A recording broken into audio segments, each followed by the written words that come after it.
for joining us, and thank you for being patient. We just had a couple technical difficulties over here at Coastal, but that's all worked out now, so we're good to go. Better known Um, as Deborah Bell. yeah, no, it's okay. It's just fine. Let me just pull up my Facebook here, so we can get started. Let's do this and pull up our presentation here, you guys.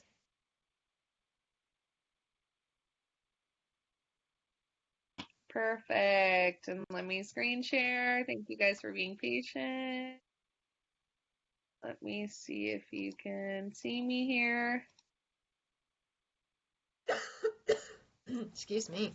Okay, Deborah, can you see my screen? Yes, The ma'am. Avid with my Agent cute little visual inspection. globe. Perfect.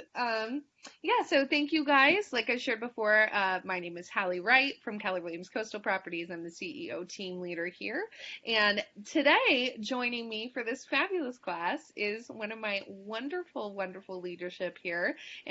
Go ahead and introduce yourself. I'm Deborah Bell. I'm the assistant team leader. I've been in the office for the last 3.5 years, and I love what I do, helping other people. Great. Thank you. And you're an awesome agent as well. So thank you Thanks. absolutely for your experience and for joining me today. So if you guys cannot tell, we're going to be talking about the Avid today. And some of you new folks that are here, you may hear it get called Avid all the time, but maybe never actually have seen it written out on a document. So you're going to see here, Avid stands for the Agent Visual Inspection Disclosure. It is much more of a mouthful than Avid is, and that's why people tend to call it an Avid. Right? It's much more of a mouthful. So let's go to the next slide here. Oh, there we go. Too many. Too many slides. Okay, Avid overview. So let's talk about what the Avid is, right? And why it was designed and why we use it in our business. So the Avid is designed to assist the agent in meeting the obligation to conduct a diligent visual inspection of the responsibility accessible areas of the reasonably accessible areas of the property. Okay, it also helps satisfy the fiduciary responsibility of both the buyer and the seller in the transaction. So, why was this Avid created? Well, because a lot of transactions were happening between agents and clients, and the agents were never actually stepping foot on the property. Right? They would close a deal, they would never actually see the property, and then there were claims that were made that weren't done correctly. Maybe the property wasn't expressed correctly on the MLS, or the agent purchases a property expecting one thing and getting another. So they created this document called the Avid to basically prove that us as agents have been on the property and we have reasonably looked at the accessible areas of the property. Now, Deborah, does this include, maybe go over what types of things are considered reasonably accessible areas of the property? What are some examples? So when I do an Avid, I usually don't bring my ladder because I don't really need to be climbing on top of the roof or Right. bring my overalls because I should not be crawling through crawl spaces. However, there are so many rooms in the home that you can go into, and you're going to start with the exterior, go through the front door, the foyer, the bedrooms, the baths, the living room. You're going to enter all of those rooms that are, as she said, easily accessible. But places that the inspector has gone, no, that does not necessarily mean that's where you're supposed to go. However, you will cover a lot of the same things that they may have seen. Crawl spaces. No, right? If you have to get on your hands and knees, that's a pretty good indicator that that is an area of the house that you should not inspect. I always say if you're on your hands and knees or if you're on a ladder, you're not doing your Avid right. Like Deborah said Not about going to be change. safe for anybody. Right, right. That's definitely not, and I'm pretty sure our insurance doesn't cover that. Right. Okay, perfect. Okay, so when should you complete an Avid? And we're going to actually go over a mock Avid today, and we're going to fill one out for a fictitious property, and Deborah's going to help me here. But when's a good time to actually complete the Avid? Deborah, do you want to kind of answer this for us? Sure. I typically will go and do it when there is a buyer's home inspection. If I'm representing the buyer, that's an opportunity where, yes, there will be other people in the home, but it will be an opportunity for you to go ahead and remove yourself from all of that observation, let the buyer work with the inspector, and then you go about and find the various rooms that you need to go into. And as a seller's agent, I may do that in the listing period. I may do it a little later. I know that it is one I received the other day from the buyer. They actually had completed a couple of weeks ago, and it just showed up in our need for signatures. So, it's best you need to do it before close of escrow. So it is something that you want to get completed and back to your TC so they can send it off to all the parties necessary to sign it, because you're not the only person signing it. There will be areas for the other parties involved to have to sign off as well. Absolutely. So, and just what Deborah said, when do we complete it and when do we turn them in? Those are two really important dates that need to happen there. So that's why it's like she said, complete it as the buyer's agent. Try to do it during the inspection. That's the easiest time. You're not requesting additional access to the property. You have other people there in order to quote unquote vouch for your Avid and for your presence. You have the inspector, you have your buyers there. But your sellers, you can do it at a multitude of times, but why I say you should do it in your pre-listing area, like your before your active time, which was what I mean by pre-listing, going active, is because you do have a period in the contracts where you actually have to pass over all disclosures. Right? That includes your TDS, that includes your SPQ, that includes all those documents. Technically, the Avid is a part of those disclosures. So, unless you want to hurry and get it done right after opening escrow, when you're sitting there bugging your sellers and asking them for 50 different things, just get it done ahead of time, right? And just like Deborah said, when should you turn it in? This is even more important. Not only do you do it that day that you go, you should turn it in by a certain amount of time. So again, when you're doing it as a buyer's agent, turn it in as soon as possible. Do not wait until the 11th hour when your TC asks for your Avid in order to be compliant and to close a file, right? Nobody wants to get their money held up, right? Nobody wants to be not compliant in here. So just make sure that you're turning it in as soon as possible because, like Deborah said, the sellers still do have to sign, right? And then again, the selling agent. So make sure you submit it with your initial disclosures. It must be before the buyer's inspection contingency period.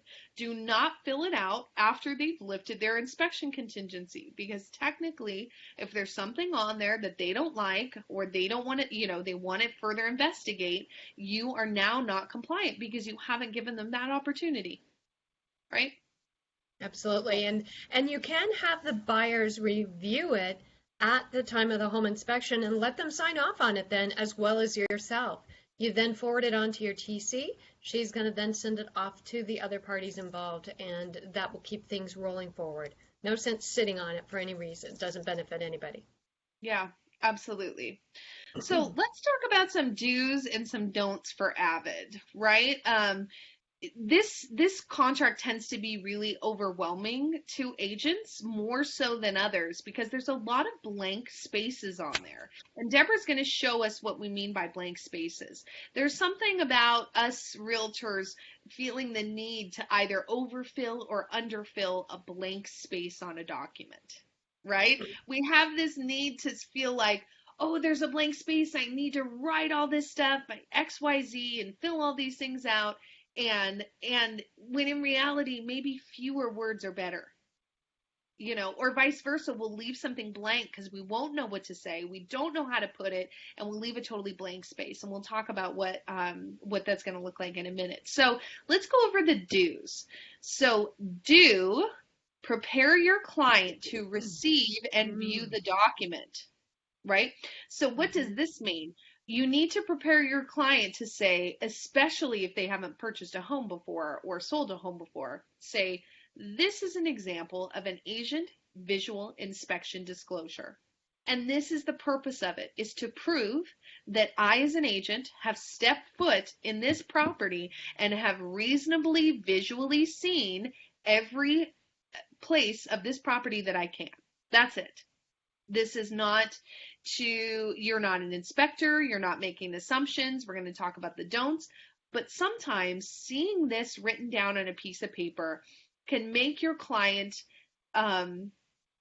feel like, well, you didn't write any of the positive things of my property down, right? You didn't write down my nice tile that I just put in last week, right? You said that there were marks on the floor, or, whatever this was. I don't understand. Or maybe a buyer might get this and go, oh, there's marks on the floor. I want those fixed. I'm going to ask for those in the request for repairs, right? So Deborah has a pretty good anecdote, just happened to her recently about this. So Deborah, do you want to share your story with us? Yeah, absolutely. And that was an excellent point that you made, Halley, where you said that go over that blank Avid, show it to your client, and make them aware of the purpose and so forth.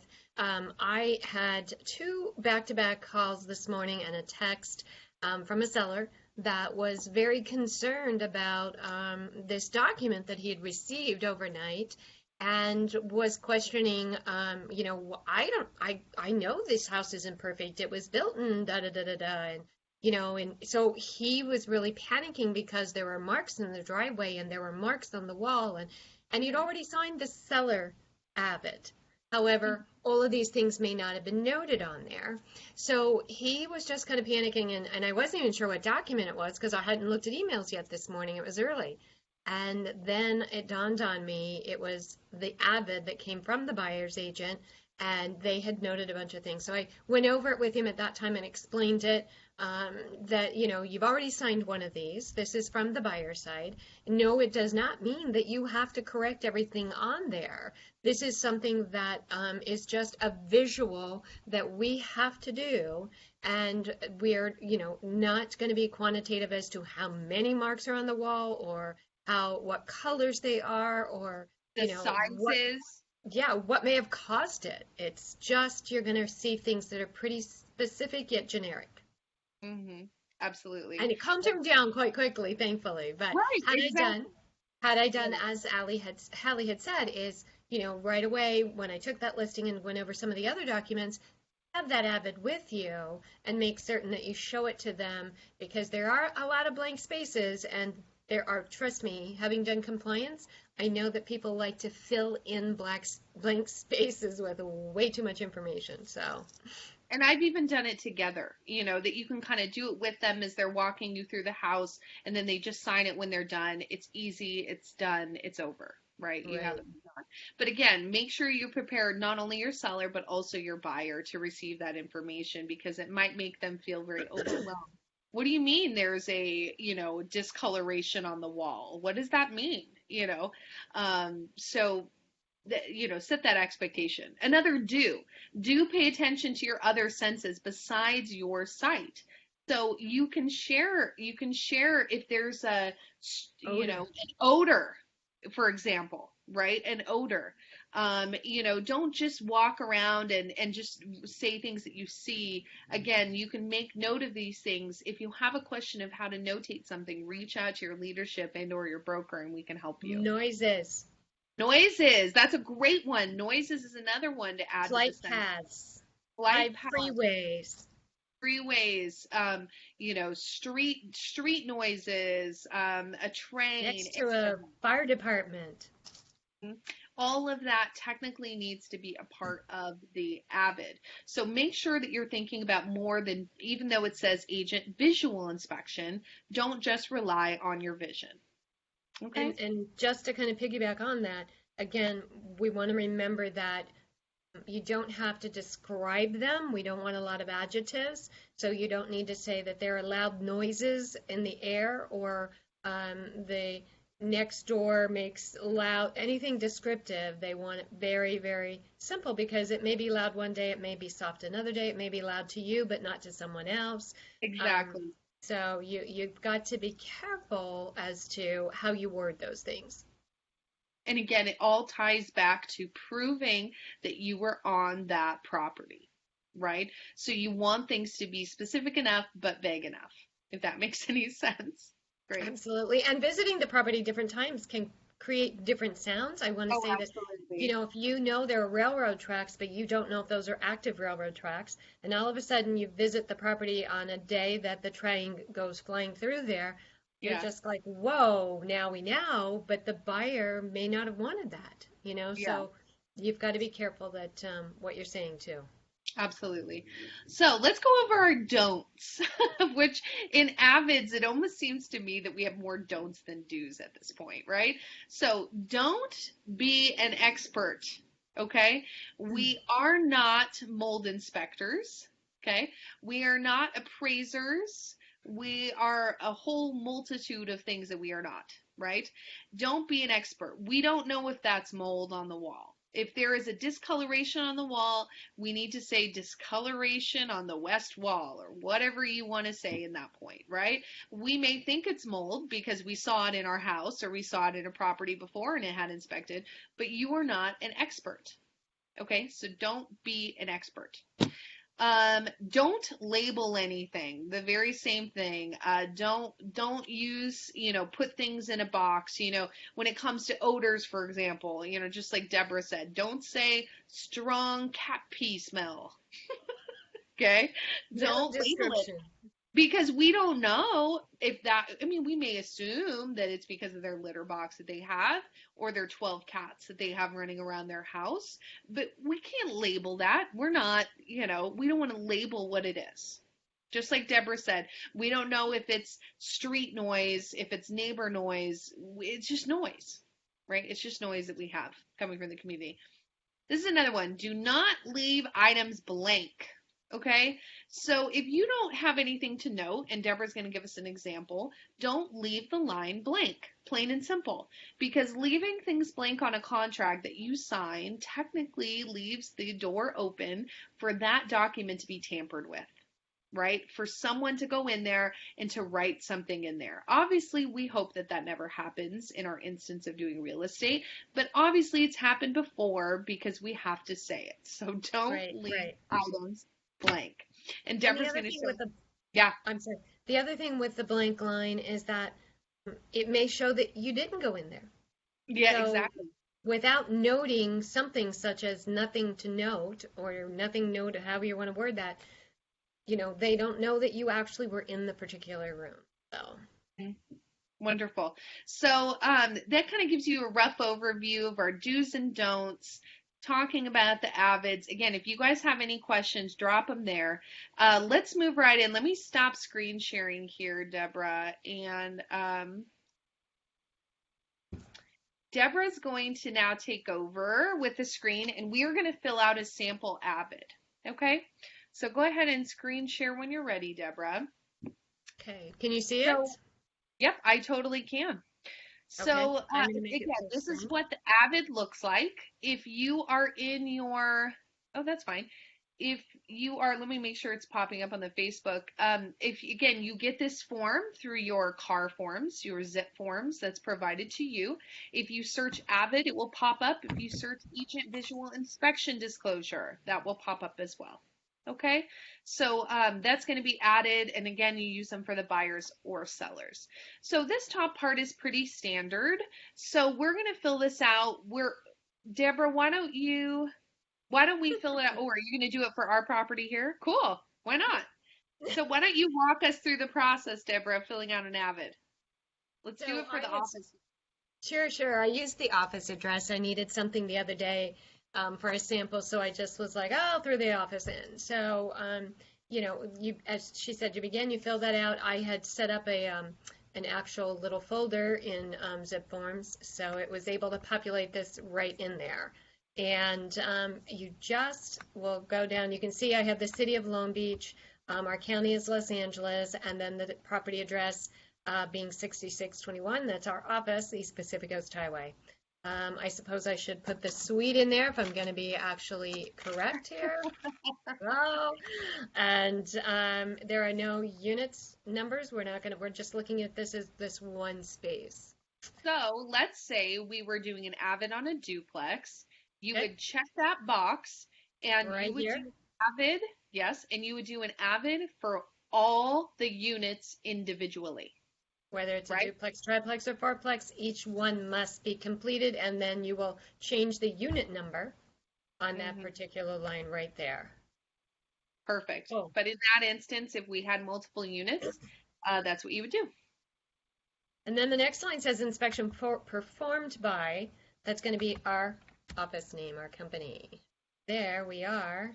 I guess I've done this once before. All right, so And just to be clear, that is not Rich Pisani. That is not Deborah Bell. That is Keller Williams Coastal Properties. Whatever your office firm name is. perfect. Now we're going to zip down to some more spaces. Eventually your buyers and sellers are going to be initialing on each page. Here, again, as Halley pointed out a bit ago, that if it's a duplex, triplex, or fourplex, that you're also going to note on this page which one the unit number will be. This, as you can see, will give us a calendar that's going to pop up, and you will put in the date. Hello. So let's do it for today. Let's pretend like we're doing it right now. Today is the 31st. Let me get down a little. I'm sorry, guys. Bear with me. Hello, there we are. Okay, so there's your date, and then if you click over at this box, it's going to give you a time, and we're at 3:26. I'll just say 3:30. 3:20. Oh, 3:26. All right, p.m.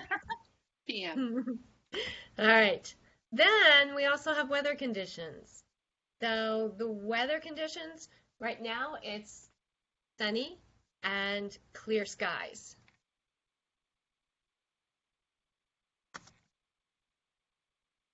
And again, why do they ask that? Because they want to prove again that you were in this house and on this day in Southern California. And weather could play into what you might be seeing at the Avid. So, keep that in mind. If it's, raining or whatever, you note that it's raining. And then you're going to go one by one. Entry, we have our front lobby, so I may say marks on the wall, flooring. So let's go back a bit, Deborah. So other persons present. I'm sorry. I missed that. Oh, no, that's okay. That's okay. Other persons present. So let's say we're doing this we're representing the buyer's agent, right? And we're doing this during the inspection. Who would we put in there? Whoever is present in the home. So you're going to have the inspector would be noted. And then you would have both buyers, and I would typically name the buyer, but so I'll put me. And then the agent. I gave you seniority over me. Oh. And maybe the buyer's daughter was there, so we'll put Lauren in there. Okay. Perfect. All right. So anybody that is there with you, yourself, the inspector, maybe you have a sewer inspection going on at the same time as well. So you would have that person named, anybody that's there at the time. And if you don't do it at the time of the home inspection, and you go at a separate time and you are the only one, then you just note that you yourself were there. That's Again, okay. Don't leave it blank. Exactly. Don't leave it blank. Say, no one else present or something. Don't leave it blank. Yep. Good. Great.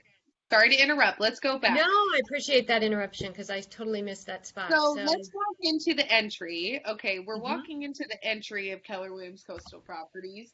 And you're like, meh, it generally looks good. There really isn't anything in here that's noteworthy. It all looks pretty nice. It looks pretty clean, you know. But maybe you see a couple scuffs on the floor. It's almost impossible to not see it, right? Or scuffs on the wall, right? What would you write? So you're writing, I'm putting marks on wall, and I know our lobby gets a few marks because I am constantly pulling the red chairs away from the wall. yeah, So they don't scuff it. However, you notice I said marks on wall. I didn't say marks on wall from red chairs or hmm red marks on wall. It's hmm marks on wall. No of those adjectives or no deciding what I think it's coming from. And then hmm I also would probably say marks on floor. Marks on floor in front of desk area. it's a pretty high traffic area, so it's very Right, accepted. right. If I happen to look up and I see a stain on the ceiling, I'm going to spot noticed on ceiling, or I don't describe it. Anything else you think a lobby might have, Hallie? No, we'll just say that's fine, Okay. right? All We'll say right. that's fine. We'll So call, yeah, there really isn't a living room. So let's say there's no living room, right? Maybe it just goes right into entry into dining room because we're an office right here. We don't have a living room. What would I write in here if there's no living room? I personally put N/A, not applicable, because Perfect. there isn't anything there. Perfect. But you didn't leave it blank. I did not. No, Exactly. no. Exactly. Don't leave it blank. And again, no dining room, so I said NA. Now we go Perfect. back to the kitchen, and I Let's, noticed that. Go ahead. yeah, I was going to say, let's make up. We're in the kitchen and we notice that this is not here at Keller Williams Coastal, by the way, I'm making it up. But let's say that you walk in and you smell like a litter box smell, because that's where they keep the litter boxes, like in the corner of the kitchen, right? Really strong, just smell that hits you when you walk in. Uh, What would you write in there? I have to say, no, just, Yes. I would say that there was an odor in the kitchen. Some, Okay. because it's determining that there was something smelly in there, that and it may have just been that particular day. Right. I actually was going after the same thing for the kitchen and odor because a lot of times, and I've been guilty of this, you cook fish and the fish leaves an odor, and then the next day you have a showing and somebody's in there and they're doing their Avid, whatever. It's like, whoa. So yeah, there was an odor in the kitchen. Yeah. I So wouldn't write say that in there. I would not say a food smell in the kitchen or cat smell in the kitchen. I'm going to say odor. Perfect. I love that. So type that in there. Perfect. Odor in kitchen, and there was probably some marks on the floor, I'm sure. Yeah, right. Oh, yeah, there could be just food splatters, and maybe they stained, the food. So we'll just say marks on floors. Mm-hmm. Perfect. Other room. So here we have several other rooms within our office.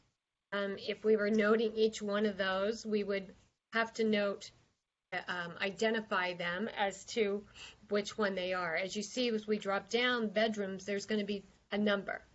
So here we could be office and a number, and then you would say what you need to say.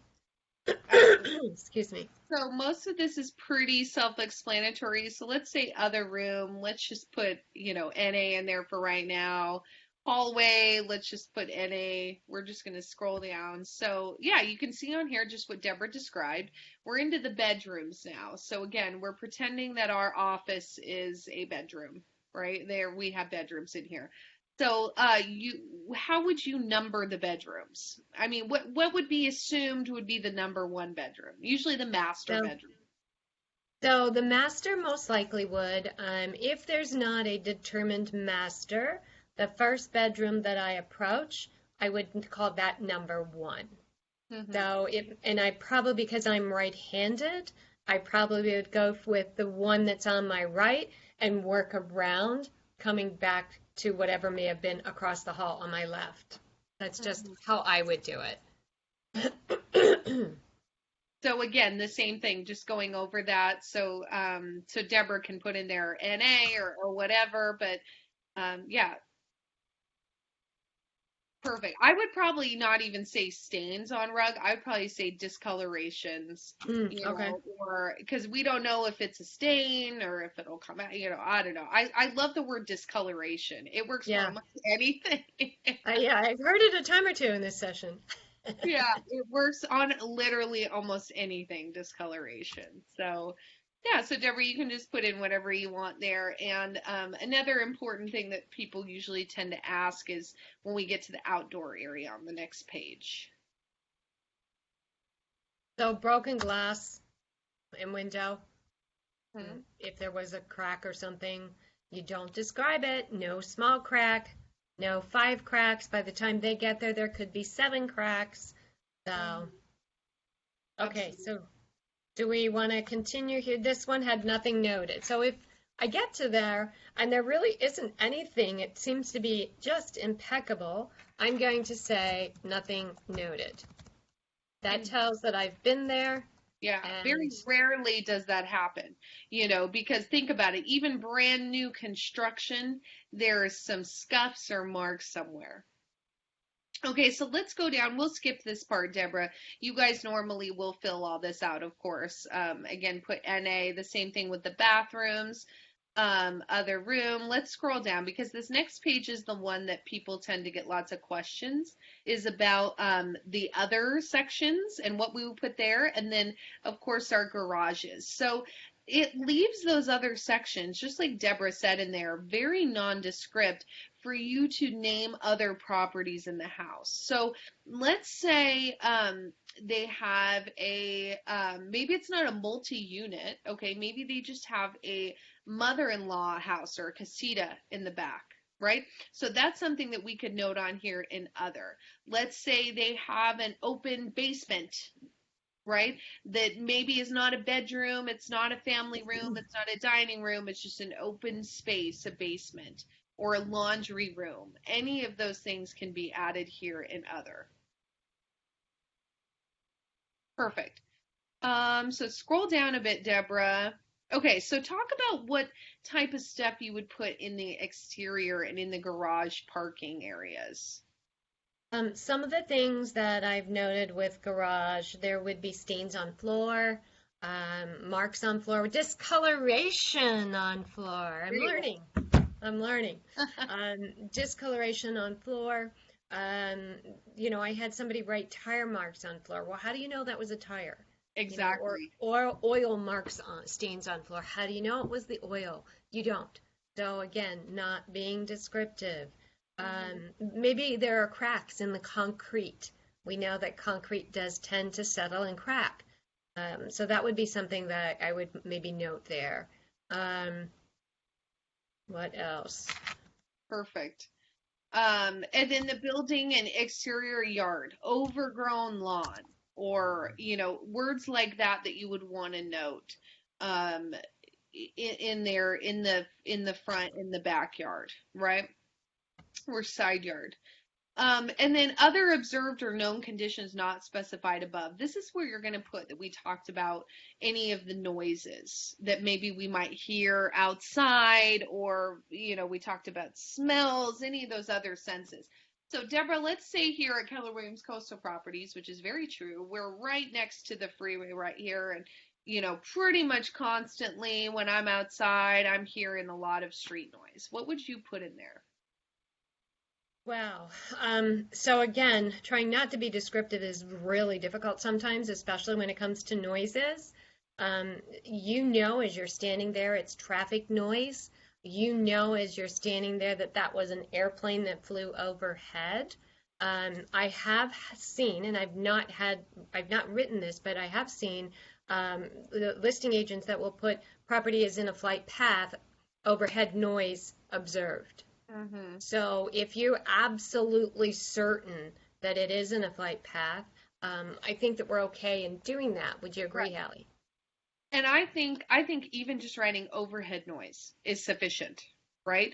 Or ambient noise, or if it's coming from the street, you could say, street noise, anything like that that you could put down.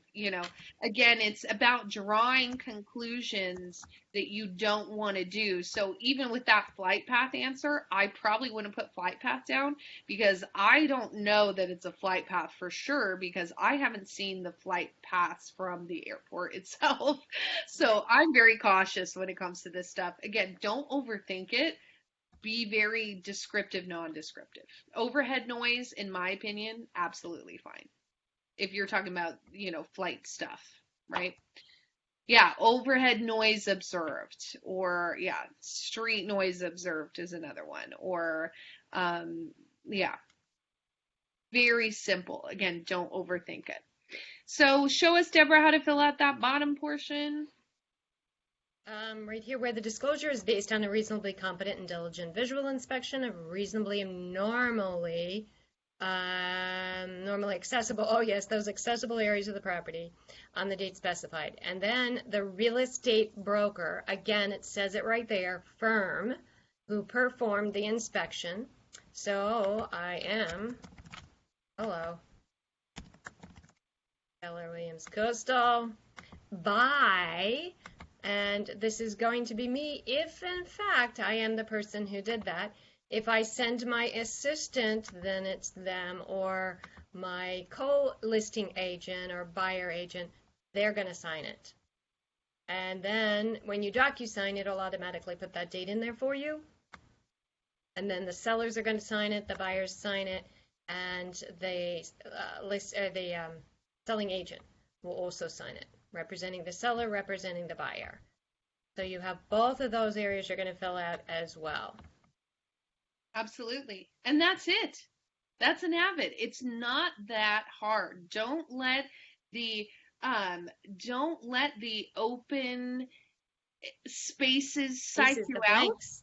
Don't let the blanks psych you out. If you don't know how to fill out an Avid, if this is your first time, make sure you're having your mentor, make sure you're having somebody look over it. And just also, I think we touched very quickly and lightly on it. I mentioned how when doing compliance reviews, I sometimes would see a book. Um, this isn't about all the wonderful things that have been done to the property, all the improvements. That's not what they want this Abbott to reflect. They want it to reflect things that are not so perfect, the imperfections that you might observe and notice. And again, it may be something that was observed by the home inspector, but you don't follow the home inspector around and write down everything he's writing down. You're not supposed to be that, you're not that expert, as Hallie mentioned earlier. You're going to put some notations, but it's not going to be the improvements. It's more, oh, that seems to be something I saw that is not quite right. Yeah, absolutely. So how about any questions? That was it. Super simple. We didn't take up the full hour, but that's okay. I think we got through a lot of stuff today, which was Yeah, good stuff. yeah. So if you guys have any questions, type it quick here in the chat. But yeah, that's an Avid. Again, don't be overwhelmed. It's a document that's, once you start doing it, it's just going to be like the back of your hand. Just remember our do's and don'ts that we talked about today. Do make sure you notate anything you see. Don't be the expert. Don't be too descriptive. Don't leave stuff blank. It's just really important that you make sure to keep in mind that this document, again, is just here to prove that you were on the property and that you actually were in each of the items that you could look at, that you could reasonably inspect. How about any last thoughts, Deborah? I don't see any questions yet. No, I piggyback just what you said. It is an opportunity for you to see the home a little closer. That's what they want you to do. But again, remember those easily accessible areas are where you're to be, and it is okay. NA is an acceptable response on that blank, and nothing noted. You won't need to use it too frequently, but it is an acceptable comment on the blank. So don't feel that you have to write that book. This isn't the time for that. Mm-hmm. So Priya, I see your question on here. Priya asks, what happens if we miss some details which turn out to be important to the buyer? So Priya, I know you hopped on a little bit later onto the class. Go back and rewatch, but remember, it's not really for the buyer, this document, right? Again, it's proving that we were in the property and that we were seeing that specific property on that specific day, time. Okay, so make sure you go back and watch that, Priya, and then let me know if you have any more questions later. But your buyer shouldn't necessarily be dictating what is put on the agent visual inspection. And make sure you're setting up those expectations with your buyer and seller as well, like I talked about earlier, because it's going to help them understand what this document really is for, right? To help them understand what its purpose truly is. But yeah, Priya, just let us know if you need more help. Okay, that's it. Thank you guys for joining us. Thank you so much, Deborah, for helping me out with this. My pleasure. And My using pleasure. We'll do it again. Wonderful expertise. I appreciate it. It's always great to see your face. And yeah, that's it. Reach out to your leadership if you have any more questions.